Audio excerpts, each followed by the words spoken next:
If you're a maintenance supervisor for a commercial property, you've had to deal with everything from leaky faucets to flickering light bulbs. But nothing's worse than that ancient boiler that's lived in the building since the day it was built, 50 years ago. It's enough to make anyone lose their cool. That's where Grainger comes in. With industrial-grade products and dependable fast delivery, Grainger can help with any challenge, from worn-out components to everyday necessities. Call, click Grainger.com, or just stop by. Grainger, for the ones who get it done.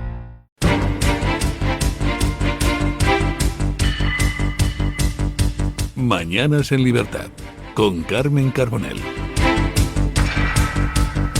Pues son las 8 de la mañana, las 7 de la mañana en las Islas Canarias.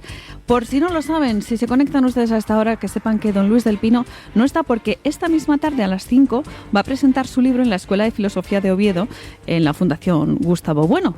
Así que si ustedes tienen la suerte de estar por allí cerca, pues yo les invitaría a que se acercaran a leer algún fragmentillo de Fernando VII, Yo el Difamado, que es como se llama la autobiografía apócrifa de don Luis del Pino. Van a hablar, lógicamente, de la leyenda negra de Fernando VII y lo van a hacer en muy buena compañía. Así que ya saben ustedes, porque hoy don Luis del Pino no está con nosotros. Mañana, como esta presentación es a las 5 de la tarde, tampoco va a poder estar con nosotros. Nosotros, eso sí, le vamos a acompañar pues con la mejor de nuestras disposiciones, gracias a los compañeros que hacen posible este programa. Lo hago generalmente la presentación a las 7, pero voy a aprovechar ahora también. Está don Julio López en la realización, don Pablo Pérez en la realización de televisión, y en el apartado de continuidad don Arturo Reina. También le acompaña Carolina Freire algunas veces.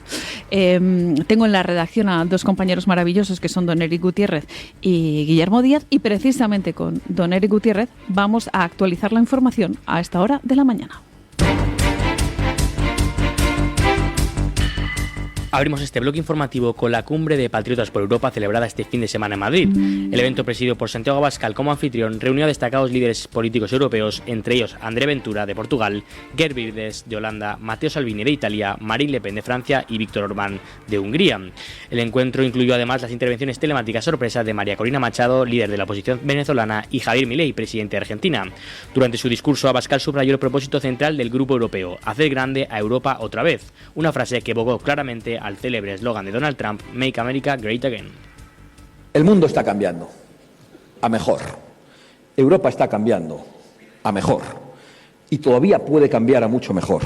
Nuestros pueblos van a recuperar su libertad y nosotros vamos a cumplir todas y cada una de nuestras promesas. De esas promesas que nos decían que no eran posibles, porque ya vemos con envidia cómo se aplican con éxito en muchas otras naciones. Lo estamos viendo en Argentina, lo estamos viendo en Estados Unidos, y vamos a demostrar que podemos cumplir nuestras promesas. Y hemos prometido hace mucho tiempo hacer a Europa grande otra vez. Y la grandeza de Europa es la grandeza de sus naciones. Que nadie se equivoque. La grandeza de Europa no es un edificio gigantesco, ni una casta burocrática en Bruselas, ni concentrar todo el poder lejos de nuestras patrias. La grandeza de Europa está en cada capital europea. No hay tiempo para el desaliento, ni hay tiempo para lamerse las heridas de los ataques que sufrimos. No hay motivo para la resignación y no hay ningún tipo de excusa para la pasividad. Todo lo contrario. Solo hay signos de esperanza por todas partes y solo tenemos un deber: no rendirnos jamás. No podemos desaprovechar la oportunidad que nos dan los tiempos presentes. Vamos a ser testigos para una victoria histórica, vamos a ser protagonistas de una victoria histórica y vamos a ser la herramienta para una victoria histórica de las ideas de la libertad y de la soberanía. Adelante, patriotas de Europa, sin miedo a nada ni a nadie. ¡Viva la Europa de las patrias y viva España! Pues esto es lo que escuchábamos de Santiago Abascal. Ya saben ustedes que nos gusta mucho poner el foco en lo que otros medios de comunicación no señalan, no destacan. ¿Qué han destacado de esta cumbre? Bueno, pues las clásicas proclamas de izquierdas, como que se ha juntado en Madrid toda la ultraderecha, la extrema derecha, que es el calificativo con el que les gusta señalar a los patriotas por Europa. Que lo que promueven los patriotas por Europa, en contra de lo que dicen algunos medios de comunicación de izquierdas que han comprado esta ideología woke, lo que promueven básicamente es pues el sentido común. el sentido común a nivel europeo y a nivel nacional. Frente a esas políticas de izquierdas que acaban con el derecho fundamental del ser humano, como por ejemplo la libertad de expresión, a la democracia, pues lo que hacen es defender que existan políticas relacionadas con el bien de los ciudadanos, que combatan el fanatismo climático, por ejemplo, que apuesten por una inmigración legal y segura, que se cese la criminalidad que va vinculada precisamente a esa inmigración ilegal que hay en las calles de muchos países europeos, que se apueste por la competitividad, que se eliminen ciertas reglas, ciertas medidas, ese exceso de regulación y esa injerencia burocrática que tiene precisamente Europa, esa fijación por las empresas, especialmente las pequeñas y medianas empresas, que termine esa presión ideológica sobre cada uno de los ciudadanos, que se apueste en definitiva pues por las naciones y que frente a esa Europa, esa Unión Europea anclada en el pasado, se ponga el foco en lo que está ocurriendo en países como Argentina o como en Estados Unidos. Que no se queden con lo peor de esa Unión Europea, sino que apuesten por una voluntad política respaldada pues por el sentido común. Y además respaldada por votos de muchísimos europeos que apuestan por cambiar, en primer lugar, sus naciones y, en segundo lugar, la Unión Europea. La grandeza de Europa también está, decía Santiago Abascal, en esos millones de ciudadanos que han apostado por mandar un mensaje claro en las urnas y decir que basta ya con estas ideologías absurdas que lo que hacen es cercenar la vida de los ciudadanos. Basta ya con esas élites que hay en Europa, con esa burocracia, con todos esos impuestos que lo que hacen es perpetuar este modelo absurdo, viejo. La gente está pidiendo un cambio en el mundo, un cambio en Bruselas, un cambio en España. Y lo que hay que hacer es poner el foco en evitar más decisiones desastrosas que lo que están haciendo es lastrar el día a día de los ciudadanos, esas políticas fracasadas, esos impuestos que nos van asfixiando. En fin, lo que importa ahora es que ha tenido muchísima repercusión internacional esta cumbre de patriotas y que se está dando la vuelta al proceso de toma de decisiones a nivel mundial, como ya les decía, con esos dos ejemplos tan claros que son el de la Argentina de Milei y la Estados Unidos de Donald Trump, pero que yo creo que en Europa también va a tener su particular repercusión y que por tanto la Unión Europea va a volver a esos valores fundacionales, que por tanto los países miembros van a recuperar ese poder que es tan necesario, que esas naciones en el fondo lo que hagan es velar por los individuos que en ellas residen. Así que es el momento de la restauración de la Europa que antes conocíamos, esa Europa fuerte, esa Europa grande y por tanto esas naciones tan importantes en cada uno de los países. Ya les digo, nosotros lo que vamos a hacer es poner el foco en lo que se dijo en esta cumbre, no en lo que no se dijo, no en los acuerdos que presuntamente se iban a firmar y que no se firmaron. Porque en torno a todo lo que pasa con esta cumbre de Patriotas por Europa hay mucha desinformación. O información interesada para según qué personas de la izquierda, ¿no? Así que a nosotros nos gusta mucho que les pique mucho esta repercusión que ha tenido y cómo está teniendo bastante impacto ese pendulazo del que les hablamos, de cómo está cambiando el mundo a partir de otros países como Estados Unidos, y yo creo que a Europa ya le toca el turno. La 39ª edición de los premios Goya dejó una sorpresa histórica. El 47 y La Infiltrada se alzaron ex aequo con el galardón a mejor película en la madrugada del domingo. Es la primera vez que el prestigioso reconocimiento del cine español se concede de forma compartida. Uno de los momentos más comentados de la gala fue el discurso de María Luisa Gutiérrez, productora de La Infiltrada, quien al recoger el premio aprovechó su intervención para defender a la policía y la libertad de expresión. Arriesgan su vida al final por el bien común y arriesgan su vida sobre todo por defender los principios de la democracia. Y recordemos que la democracia se basa en la libertad de expresión y la libertad de expresión se basa en poder que cada uno piense lo que piense y aunque yo esté en las antípodas de lo que piensas tú, que te respete y que tú tengas el derecho a decir lo que piensas.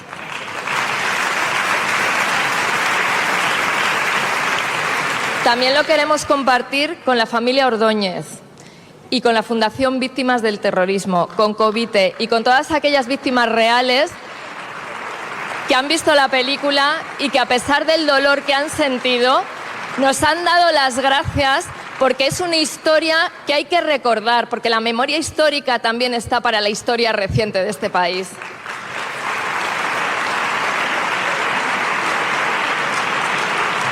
Y por último, quiero compartir mi trocito de Goya con mi socio Santiago Segura, porque nuestra empresa hace películas, comedias familiares, que dan mucha taquilla, y gracias a ellas podemos hacer películas arriesgadas como esta. En una industria sana se necesitan los dos cines. Uno no puede vivir sin el otro.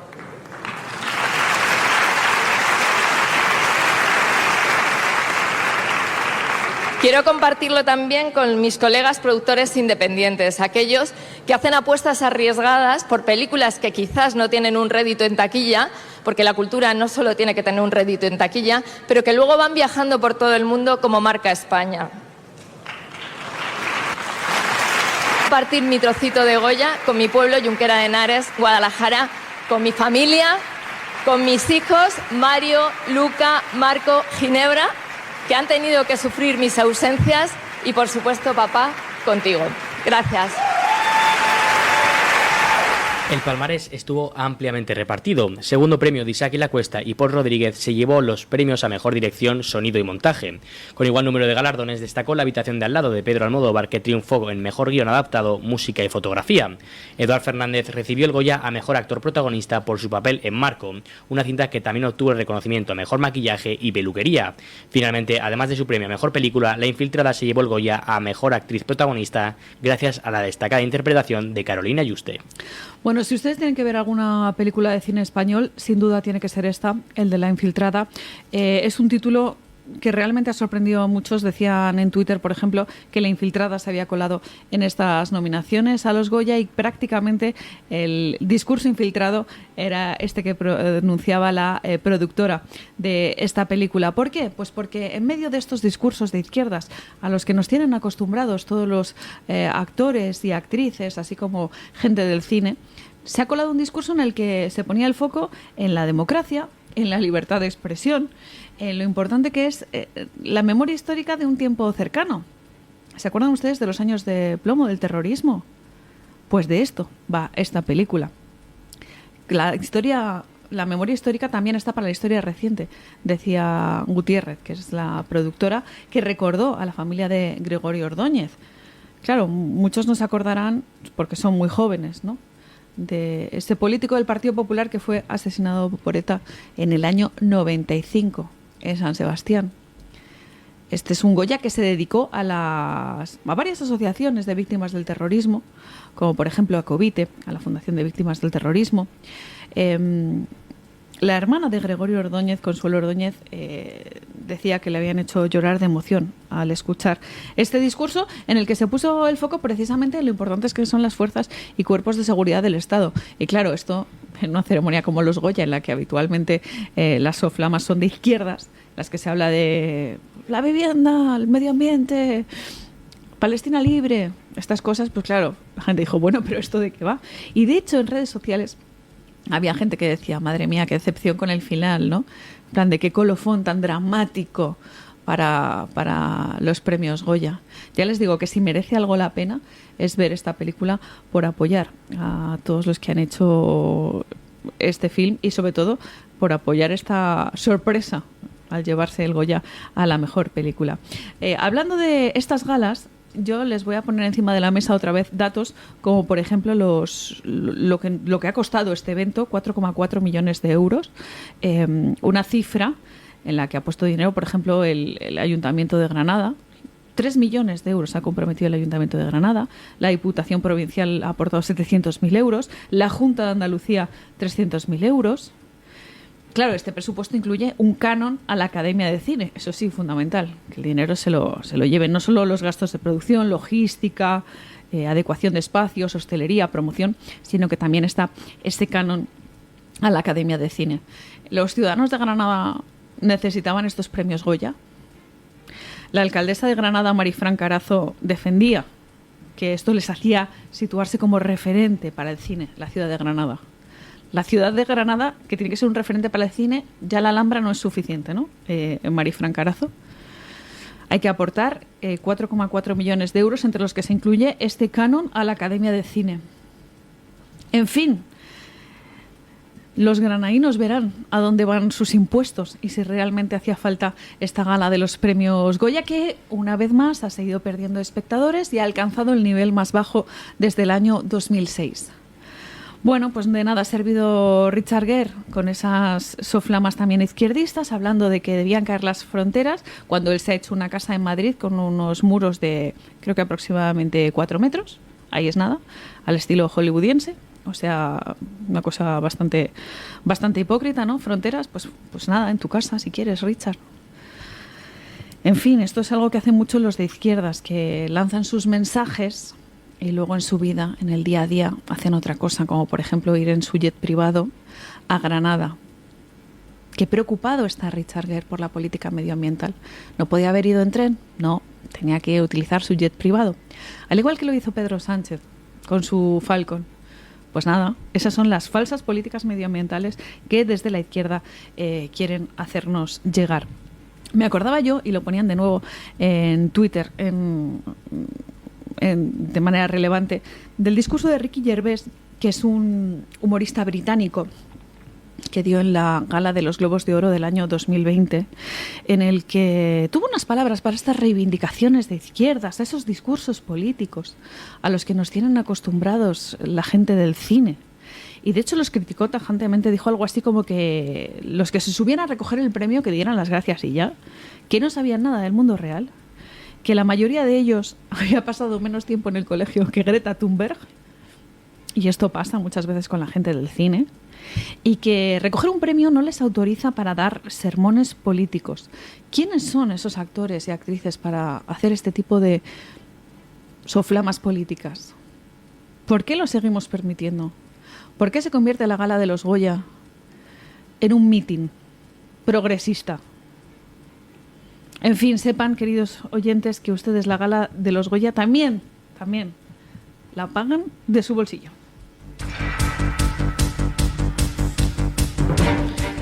El expresidente del Gobierno, José Luis Rodríguez Zapatero, dice que el apoyo a las personas afectadas por la dana del pasado 29 de octubre debe concebirse como una cuestión de Estado. Según Zapatero, sería deseable que las administraciones públicas alcanzaran consensos y diálogos para ofrecer una respuesta coordinada y efectiva. Bueno, pienso que hay dos ideas que son esenciales. La primera debe ser una idea de nación, debe ser una idea permanente, y es el recuerdo del apoyo a las familias de las víctimas y a los que se ha visto más afectados, ¿no? Solidaridad, cercanía, comprensión. Yo creo que eso tiene que ser sentido por todas las familias de los municipios afectados y como gran prioridad de las administraciones. Y luego sí, a mí creo que siempre cuando hay diálogos, hay negociaciones, hay consensos, las cosas pueden funcionar mejor. Y por supuesto, sería muy deseable que así fuera. El exmandatario realizó estas declaraciones durante su participación en un acto organizado por el Ayuntamiento de Javea en Valencia, en la Plaza de la Estación, en conmemoración del bombardeo que sufrió la ciudad en los últimos compases de la Guerra Civil. Estaba yo muy preocupada por los actos que había anunciado Pedro Sánchez por la conmemoración de los 50 años de la muerte de Francisco Franco. ¿Se acuerdan ustedes que dijo que iba a haber 100 actos? Bueno, pues es que estamos a 10 de febrero y yo me había enterado del de la inauguración, pero me faltaban actos. Entonces, debe ser que este del Ayuntamiento de Játiva en Valencia es uno de esos actos, ¿no? Hablando de precisamente, yo qué sé, vaya usted a saber qué cosa, ¿no? Y para estos actos, pues lógicamente hay que sacar a José Luis Rodríguez Zapatero, que era el que faltaba por hablar en el tema de la dana. Y qué bonitas palabras, ¿eh? Hablando de diálogo, de consenso, de nación. Decía algo así como que el apoyo debe ser una idea de nación con un consenso deseable. ¿Cuántas palabras vacías, José Luis Rodríguez Zapatero, para rellenar un discurso en un acto propagandístico al que se te ha invitado? Habría que preguntarle a José Luis Rodríguez Zapatero qué es para él nación. ¿Nación qué es? ¿España o es los Països Catalans o Països Valencians. ¿Eso es nación para José Luis Rodríguez Zapatero? Porque si no tenemos claro las mínimas, pues claro, estos discursos se quedan en absolutamente nada. ¿Qué es consenso para José Luis Rodríguez Zapatero? Consenso es pactar con los sociosecesionistas, con los nacionalistas que tienen a Pedro Sánchez en la Moncloa. ¿Eso es consenso para José Luis Rodríguez Zapatero? ¿Qué es talante, por ejemplo? Que se acuerdan ustedes, ¿no? Que era la palabra favorita de José Luis Rodríguez Zapatero, hablando del talante. Será buen talante o mal talante, pero talante. Carácter. En fin, ¿qué le vamos a pedir a ZP? El rey del diálogo, que también lo ponía encima de la mesa. Diálogo. ¿Diálogo qué? ¿Diálogo con quién? ¿Con quién el consenso? En fin, ¿qué vamos a decir de José Luis Rodríguez Zapatero? Que incluso los diplomáticos españoles hablaron de su papel en Venezuela. Por esto va a ser recordado José Luis Rodríguez Zapatero, por esa página negra en torno a la diplomacia, con lo que ha hecho en Venezuela. Casi es mejor que ni hable y sobre todo que no haga, eso es lo más importante, que no haga porque todo lo empeora.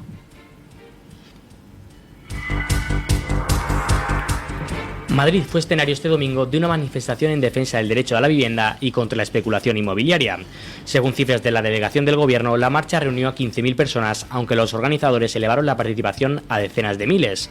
La movilización convocada por el movimiento Hábitat 24 contó con la presencia de cerca de 40 colectivos, entre ellos asociaciones vecinales, grupos ecologistas, defensores de derechos humanos, sindicatos y partidos políticos. Los manifestantes recorrieron los paseos del Prado y Recoletos desde Atocha hasta Cibeles, para después continuar por la calle Alcalá y culminar en la Puerta del Sol.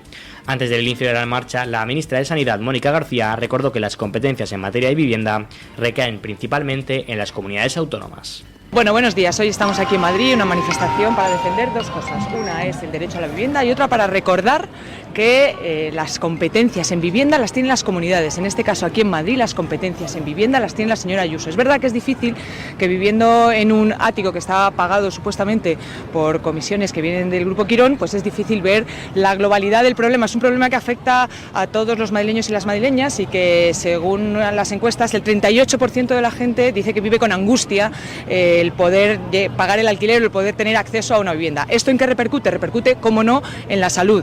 Es uno de los principales determinantes sociales de la salud. La vivienda es uno de los principales determinantes que está afectando a la salud mental de nuestros ciudadanos y de nuestras ciudadanas. Y por eso le venimos a recordar a la señora Ayuso y también al señor Almeida que ellos tienen la llave para que la vivienda pase de ser un bien especulativo, que es lo que han hecho ellos, a que sea un derecho, que es lo que dice el artículo 47 de la Constitución.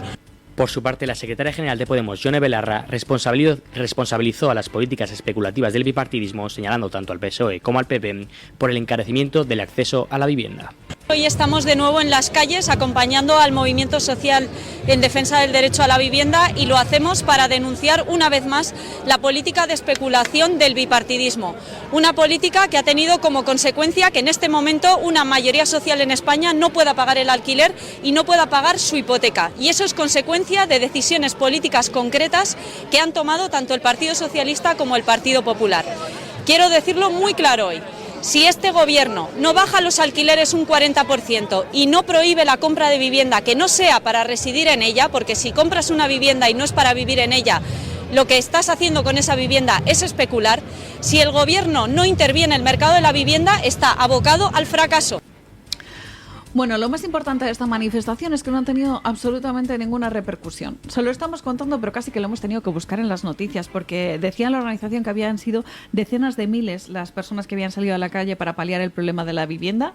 Yo tengo que decirles que hay más atasco un lunes por la mañana en Madrid que prácticamente por los cortes que se produjeron para facilitar esta manifestación en torno a la vivienda. Y luego, sobre todo, pongan a ustedes el foco en la desfachatez que tienen estas dos líderes de izquierdas señalando directamente a las administraciones autonómicas cuando, que yo sepa, existe un ministerio que es el Ministerio de la Vivienda y la Agenda Urbana. O sea, era el gobierno manifestándose por la vivienda, pero no diciendo nada de Isabel Rodríguez, que es la ministra del ramo.